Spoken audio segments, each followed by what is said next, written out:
101 wanted criminals voluntarily walked into the most elaborate police trap in American history. On December 15, 1985, fugitives across Washington, D.C. received what they believed was the opportunity of a lifetime: free tickets to watch the Redskins versus the Bengals, with a shot at winning Super Bowl seats. Instead, they got handcuffs. Operation Flagship was not your typical sting operation. This was a masterpiece of deception orchestrated by Chief Deputy U.S. Marshal Tobias Toby Roche and approved by U.S. Marshal Herbert Rutherford III. The plan was audacious in its simplicity. They created a fake television company, dangled irresistible bait, and arrested them all in one swift move. The setup began in November 1985 when marshals mailed invitations to roughly 3,000 wanted persons at their last known addresses. The letterhead read Flagship International Sports Television Inc., a company that existed only in law enforcement's imagination. The acronym F.I.S.T. was not accidental. It matched the Fugitive Investigative Strike Team program that had been hunting dangerous criminals since 1981. The invitations carried the signature I. Michael Detnaw, which is wanted spelled backwards. When fugitives called to confirm their attendance, they spoke with the company business manager Markus Cran, which is narc spelled backwards. Even the hold music was an inside joke only the marshals appreciated. The song I Fought the Law played while criminals waited on the line. Of the 3,000 invitations sent, 167 fugitives responded enthusiastically. These were not just minor offenders either. The wanted list included 2 people sought for murder, 5 for robbery, 15 for assault, 6 for burglary, 1 for rape, and another for arson. Among them were Charles Watkins and Lloyd Golden, both on DC's top 10 most wanted list. The marshals spent 6 weeks training for the operation, including 3 complete dress rehearsals. They had to nail their roles because this would not be a simple arrest scenario. This was theater on a massive scale. On the morning of December 15th, 166 marshals and police officers arrived at the Washington Convention Center at 5:30 a.m.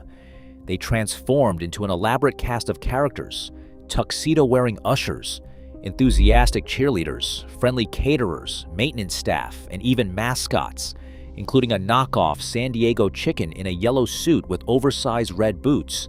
Every single person the fugitives would encounter was law enforcement. Louis McKinney, Chief of Enforcement Operations, took center stage as the master of ceremonies, complete with a top hat. Female officers disguised as cheerleaders served a specific tactical purpose. They would offer hugs and wrap their arms around fugitives' waists, discreetly checking for concealed weapons while appearing to be friendly entertainment. The fugitives arrived wearing Redskins gear, excited for their free brunch and football tickets. They had no clue they were walking into the most expensive law enforcement operation of their lives, for the government anyway. The total cost of Operation Flagship was just $22,100, or about $218 per arrest. Compare that to the typical cost of $1,295 per fugitive arrest in 1985, and suddenly the elaborate charade makes perfect financial cost.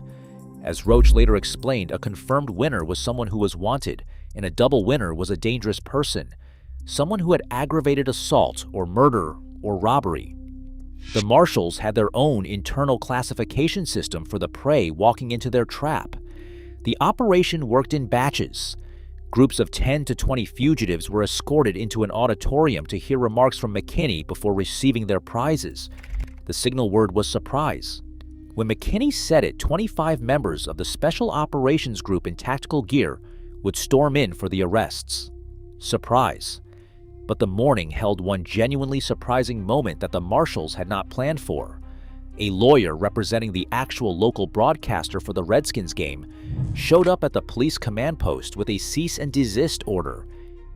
He was complaining that Flagship International did not have the proper license to operate in the district. Roche took him aside and explained what was really happening.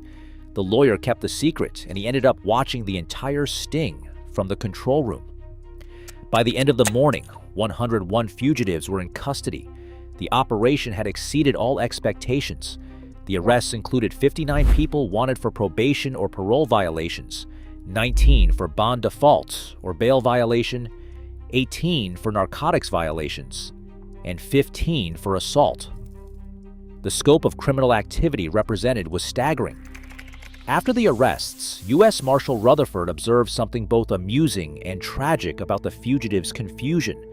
He said some fugitives had difficulty understanding what had happened, even after being arrested. As the buses carrying them moved away, one of them asked, "Can we still go to the game?" The Redskins did play the Bengals that afternoon, winning 27-24 after overcoming a 17-point deficit. The victory sent Washington to the playoffs, but the real winners were the U.S. Marshals, who had pulled off what many considered the most creative law enforcement operation in American history. CBS News was granted unprecedented access to film the operation for their show West 57th.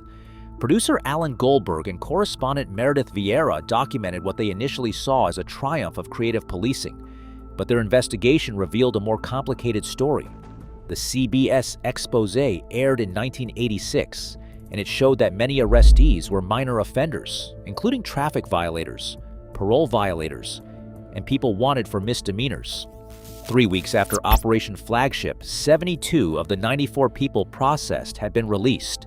Even more embarrassing, the Marshals had arrested the wrong Charles Watkins. The Lloyd Golden they had targeted was not the dangerous armed robber they thought, but someone wanted for minor drug dealing. Alan Goldberg's assessment was pointed. He said, "This is a pretty big deal, a lot of trouble just to catch a lot of small fish." The F.I.S.T. program continued until 1986, conducting similar operations across the country. In New York, fugitives were told to pick up packages from the fictional Brooklyn Bridge delivery service. In Buffalo, they were notified of lottery winnings. In Hartford, younger fugitives were offered free Boy George concert tickets with dinner and limousine service. But the criticism was mounting. Half of the 10,000 arrests made through F.I.S.T. operations between 1981 and 1986 resulted in releases within a week. The program was catching minor offenders while burning through resources and generating negative publicity. Despite the controversies, Operation Flagship became legendary. It inspired a scene in the 1989 Al Pacino film Sea of Love, where New York police used Yankees tickets to lure 45 wanted criminals.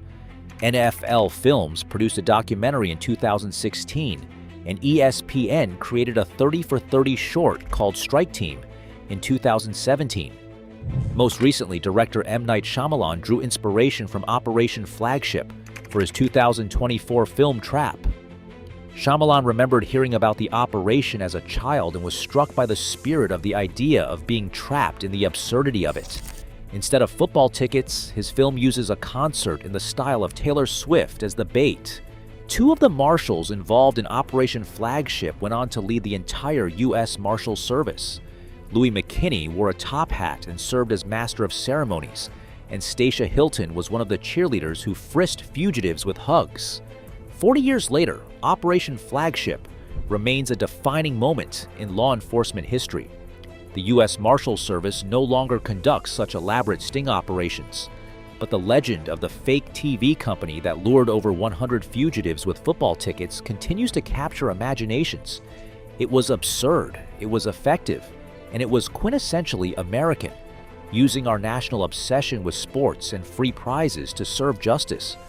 Whether you view it as brilliant police work or an expensive way to catch small-time criminals, Operation Flagship proved that sometimes the most outrageous ideas produce the most memorable results.